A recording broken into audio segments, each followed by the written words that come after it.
cada ser humano tiene un ángel de la guarda o digamos que un ser espiritual que le cuida desde el mundo invisible. Encontramos muchísimas referencias en cuanto a esto y los sabios lo dejan claramente, lo explican, porque en el mundo judío, en el mundo del misticismo, en general se conoce a estos guías espirituales como Magidim, o guías que están ahí, que no los podemos ver, pero que cada ser humano, antes de nacer incluso, pues ya tiene asignado a ese ángel, a ese ser espiritual que le va a estar cuidando, guiando y protegiendo toda su vida, exclusivamente pues asignado para esa persona en específico.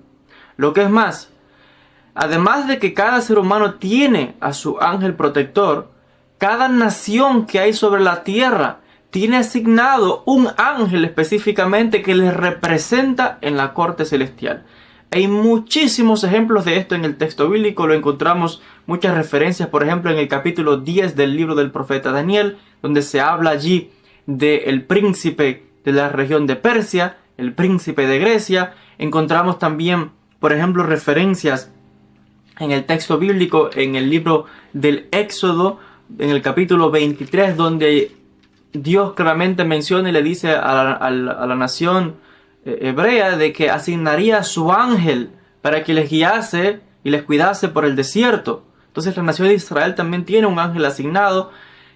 Cada país sobre la tierra tiene, detrás de cada gobierno hay un ser espiritual, uno de estos príncipes celestiales que está asignado, que es el que dirige los asuntos y representa a esa nación en la corte celestial o en la asamblea de Dios, tal y como muestra el libro de Job, donde allí se narra de esta asamblea de los ángeles con la divinidad.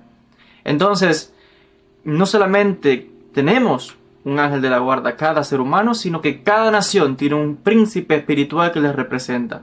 Hay muchísimos ejemplos de estos, ya les decía, en el texto bíblico, incluso también en el Islam.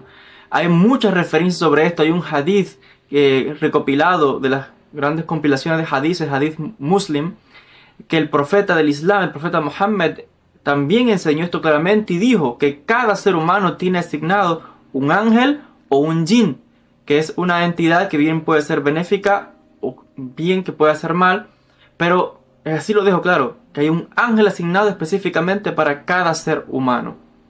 Entonces, lo encontramos, ya les decía, en las grandes religiones.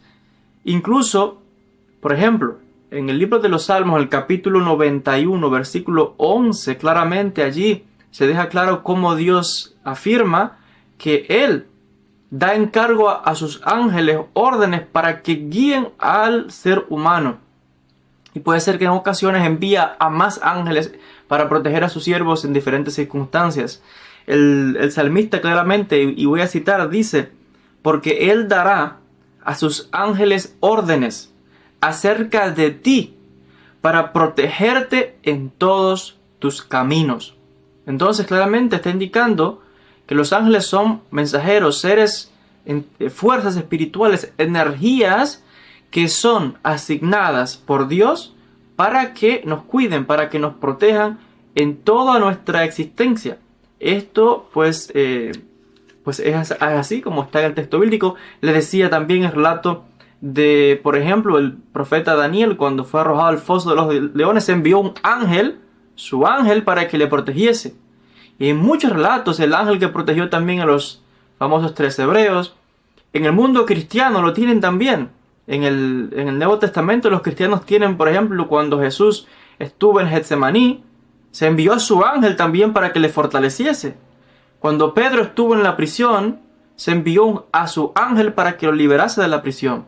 Entonces hay muchísimos relatos que nos hablan de la intervención de los ángeles y de un ángel de la guarda específicamente designado para proteger y cuidar de cada ser humano sobre la tierra.